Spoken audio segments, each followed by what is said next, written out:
Welcome everybody to a look at the eighth film in the Furious Swords and Fantastic Warriors box set.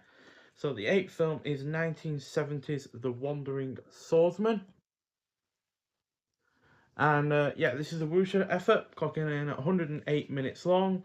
Stars the likes of David Chiang, who was also in The Pirate, Four Risers, and The New One-Armed Swordsman, all also directed by Chang Che. Also stars Bolo Young, who'd gone to be in some more Western films like Bloodsport and Double Impact, but he was also in Enter the Dragon and The Boxer's Omen.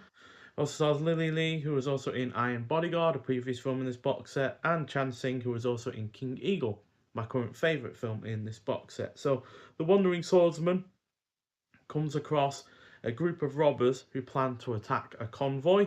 When he decides to trick the robbers and distribute their wealth among the poor, the robbers attack him. So this is a more light on its feet than usual effort from Chang Che, which suits its Robin Hood inspired story. All the while, the use of comedy and romance makes this tonally, at least, feel like one of those 1930s or 1940s swashbucklers, you know, like The Mask of Zorro, for instance. Or what was it called? The Mark of Zorro. Misremembering, but it's the one from 1940, directed by Ruben Mamoulian. But yeah, that said, this is still a wuxia effort, so there is plenty of violence and gravity-defying action to accompany its on-point production value and solid cinematography. The cast is also really good, especially David Chang, who's really rather charming. He's smiling and smirking for most of it, to be honest. He doesn't really seem to be taking it seriously, whether or not as an actor or as a character, but he is charming enough in that lead role, which again fits in with that whole swashbuckler vibe. It is well paced, has a generally engaging plot, and the action scenes are once again great, which I don't think any of the action in this box set so far has been underwhelming, but these are really rather good, mixing the wuxia kind of vibe well with the action scenes themselves, which, like I said, are not lacking in violence like the 1930s or 1940s swashbucklers.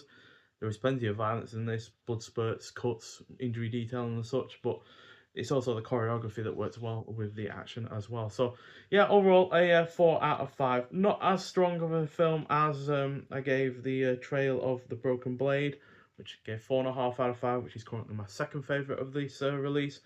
But this Wandering Swordsman, yeah, is still really strong, and not really sure why people have been a little bit down on it. I've seen some reviews that have given it 3, 2.5 out of 5, which, yeah, me personally, I just can't see it being that low because it's just such an entertaining film.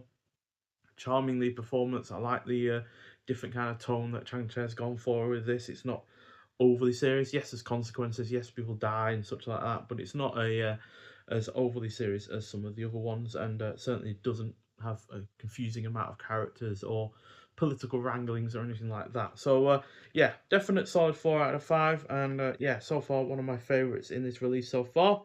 And like with the other films, it's had a 1080p high definition presentation. Looks really good. You've also got the optional English subtitles that are newly revised for this film. You got a no optional English dub though for this release. It's one of two on this set, I think, that I don't have it, or one of three. Yeah, actually, the only one that the only other one in this set so that we haven't yet reviewed is New Shalom Boxes, which also has an English dub. The next film we'll be looking at, Trilogy of Swordsmanship, does not, as well as this one. So, yeah, it's a bit weird that there are English dubs for some, but not for others. But that said, we also have a new audio commentary on the film by action cinema experts Mike Leader and Arnie Venema. Then we got oh no, that's it. So yeah, so just an audio commentary for this film, unlike previous ones which have had more than one extra to them. But you know, given that they're cramming 10 films into one box set, it's unlikely that there's going to be a lot of extras per film. So yeah, but the audio sounds fine, and yeah, the 1080 presentation looks really good as well. So yeah, another solid film in this box set. This box set overall has been much more consistent than I was expecting it to be. There have obviously been lows, but there's also been a fair decent amount of highs as well. So hopefully the last two films can continue the solid trend that this one and the previous one have set, and yeah, hopefully we end on a solid film rather than a underwhelming one.